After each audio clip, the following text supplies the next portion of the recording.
Indonesia के लोग कहते हैं जंगल कभी खाली नहीं होता। अगर तुम्हें लगे कि तुम जंगल में अकेले हो तो सिर्फ तुम किसी को देख नहीं पा रहे हो। ये कहानी 2018 की है।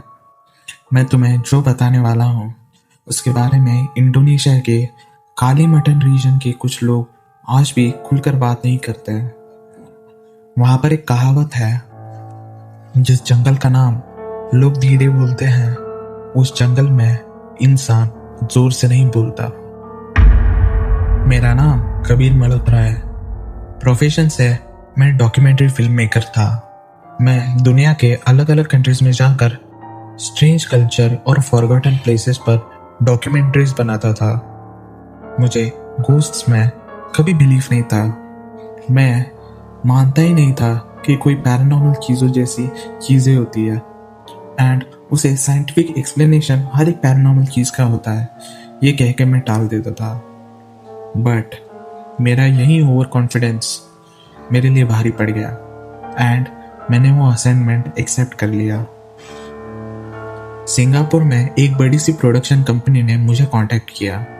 उन्होंने बोला, इंडोनेशिया के बोर्नियो जंगल में एक अबैंडन्ड विलेज है। सैटेलाइट्स इमेज में कभी दिखता है, कभी गायब हो जाता है।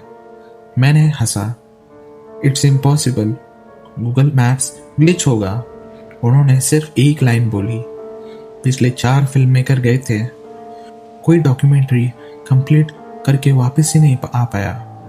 ये सेंटेंस मेरे लिए एक चैलेंज बन गया। Take me back to old Yazoo. Everything up here is new. I can't stand it, just must land it. Going back to old Yazoo. एक हफ्ते बाद मैं जकार्ता एयरपोर्ट पर था। एयरपोर्ट के बाहर ह्यूमिडिटी इतनी ज़्यादा थी जैसे हवा नहीं, पानी सांस के अंदर जा रहा हो। हर जगह स्कूटर, स्ट्रीट फूड की स्मेल, मॉस्क से अजान एंड दूर कहीं थंडर। इंडोनेशिया जिंदा लग रहा था, लेकिन मुझे पता नहीं था कि कुछ ही दिनों बाद मैं इंडोनेशिया का वो चेहरा देखने वाला था जिसे टूरिस्ट कभी नहीं दिखते। अगली सुबह मेरी मुलाकात हुई मेरे लोकल गाइड से। उसका नाम रिजाल था, लगभग 38 साल का, पतला, काफी लंबा। उसके चेहरे पर अजीब सी थकान रहती थी, जैसे वो कई सालों से ठीक से सोया ही ना हो। उससे मैंने हाथ मिलाया। ग्रिप बहुत ठंडी थी, नॉर्मल इंसान से ज्यादा ठंडी। मैंने मजाक में ही बोला, भाई एसी के अंदर रहते हो क्या? वो हंसा नहीं, बस बोला, कभी कभी ठंड बाहर की नहीं होती है। उस वक्त मुझे लगा ये बंदा बस मिस्टीरियस बनने की एक्टिंग कर रहा है। हम दोनों जीप में निकले। जकार्ता के क्राउडेड रोड्स धीरे धीरे विलेजेस में बदलने लगे। फिर विलेजेस खत्म हो गए, रोड पतली होती गई। फिर आसफॉल्ट खत्म हो गया, सिर्फ मिट्टी, सॉइल और हर जगह एंडलेस जंगल। ऐसे पेड़ जिनके ब्रांचेस इतनी ऊपर थी कि सनलाइट नीचे मुश्किल से ही पहुंच पा रही थी। कभी कभी कोई अजीब बर्ड चिल्लाता और फिर सब कुछ फिर से साइलेंट। मैंने कैमरा निकाला। ब्यूटीफुल, रिजा ने सीधा रोड देखते हुए कहा, बस दिन में। शाम होने से पहले हम एक छोटे से रोड साइड ढाबे पर रुक गए। एक बूढ़ी सी औरत चाय बना रही थी। उसने मुझे देखा, फिर मेरे बैकपैक को देखा, कैमरा देखा और बिना कुछ पूछे उसका चेहरा उतर गया। उसने इंडोनेशिया में रिजाल से कुछ कहा। मैं समझ नहीं पाया, लेकिन रिजाल सीरियस हो गया। जब हम वापस जीप में बैठे, मैंने पूछा, क्या बोल रही थी? रिजाल ने कुछ सेकंड चुप रहकर कहा। उसने बोला, अगर तुम मुल्तान मेरा जा रहे हो तो सनसेट के बाद किसी की आवाज़ पर कभी रिस्पॉन्स मत करना। मैं हंसकर कहा, किसी जानवर की आवाज़ पर रिस्पॉन्स मत करना? रिजाल ने बस कहा, नहीं। किसी भी आवाज़ पर रिस्पॉन्स मत करना। उसकी आंखों में मज़ा का 1% भी नहीं था। वो कहा, अगर सनसेट के बाद तुम्हें मेरी आवाज़ सुनाई दे तब भी मत मुड़ना। उस रात हम एक पुराने से वुडन लॉज में रुके। रूम सिंपल था, एक बेड, एक फैन, एक खिड़की जो सीधा जंगल की तरफ खुलती थी। बाहर बारिश शुरू हो गई, हेवी ट्रॉपिकल रेन। टेन की छत पर गिरती बूंदें इतनी लाउड थी कि ये लग रहा हो जैसे 1000 लोग एक साथ छत पर चल रहे हो। मैंने फुटेज कॉपी कर रहा था, तभी लाइट 2 बार ब्लिंक हुई।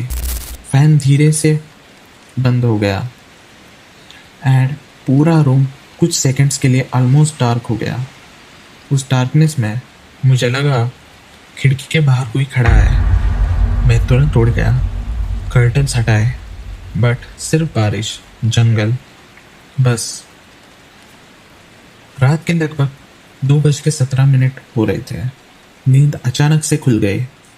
कोई रीज़न नहीं था, बस आँख खुल गई। रूम बिल्कुल साइलेंट था। बारिश भी अब तक रुक चुकी थी। फैन चल रहा था, लेकिन कुछ अजीब था, बहुत अजीब। मैं बेड पर बैठा था एंड देन आई रियलाइज्ड कि जंगल की एक भी आवाज़ नहीं आ रही थी। ना इंसेक्ट्स, ना फ्रॉग्स, ना बर्ड्स, कुछ भी नहीं। पूरा जंगल बिल्कुल डेड साइलेंस था। ऐसा साइलेंस जो तुम्हारे कान में प्रेशर बनाने लगती थी, जैसे दुनिया का साउंड किसी ने म्यूट कर दिया हो। और फिर एक आवाज, एक वुडन कॉरिडोर में एक आवाज हुई, जैसे कोई नंगे पैर धीरे से चल रहा हो। हर स्टेप के बीच लगभग 5 सेकंड का गैप था। मैंने दरवाजे के पास गया, ईयर लगा के सुना, बिल्कुल मेरे रूम के बाहर। फिर रुक गए।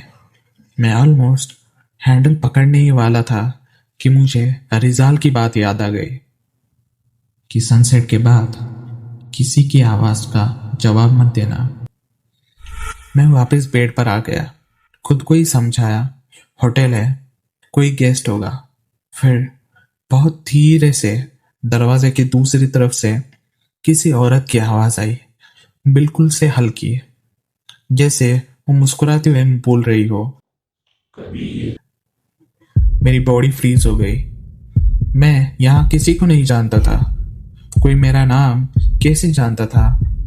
10 सेकंड तक साइलेंस था, फिर वही आवाज थोड़ी और पास। मेरी सांस तेज हो गई। मैं दरवाजे की तरफ देखता रहा। हैंडल धीरे से 1 मिलीमीटर हिल गया। किसी ने बाहर से उसे पकड़ा था, लेकिन नॉक नहीं किया, बस पकड़ा रखा था। 1 मिनट, 2 मिनट, 3 मिनट, मैं हिल भी नहीं रहा था। और फिर फुटस्टेप्स दोबारा शुरू हुए और धीरे धीरे दूर चले गए। सुबह तक मेरी आंख नहीं लगी। लगभग सुबह के 6 बजे मैं घर से बाहर निकला, फ्रेश एयर लेने। रात की बात किसी को बताने में मुझे शर्म आ रही थी। सोचा स्ट्रेस होगा, लेकिन मैंने अपने रूम के बाहर के फ्लोर को देखा एंड मेरी हार्ट बीट थोड़ी सी रुक गई।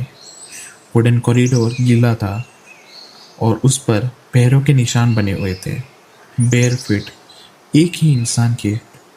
वो मेरे रूम के दरवाजे के बाहर तक आ गया था, बिल्कुल हैंडल के सामने रुक गया था, लेकिन वापस जाने वाली फुटप्रिंट्स थे ही नहीं। जैसे जो भी था वो दरवाजे के बाहर तक खड़ा हुआ था और फिर हवा में ही गायब हो गया। मैं नीचे भागकर रिजाल के पास गया। उसने मेरी बात बिना इंटरप्ट किए सुनी, फिर सिर्फ एक सवाल पूछा। उसने कितनी बार तुम्हारा नाम लिया? मैंने कहा 2 बार। उसने बहुत धीरे से सिर झुकाया और बोला, अच्छा हुआ तीसरी बार तुमने जवाब नहीं दिया। ये सब हम बोल ही रहे थे, तब होटल के रिसेप्शन से एक आदमी भागते हुए आया। उसके हाथ में मेरा कैमरा था। उसका चेहरा सफेद पड़ चुका था। वो सिर्फ इतना बोल पाया, सर, आपके कैमरा में आपके पीछे कोई खड़ा था।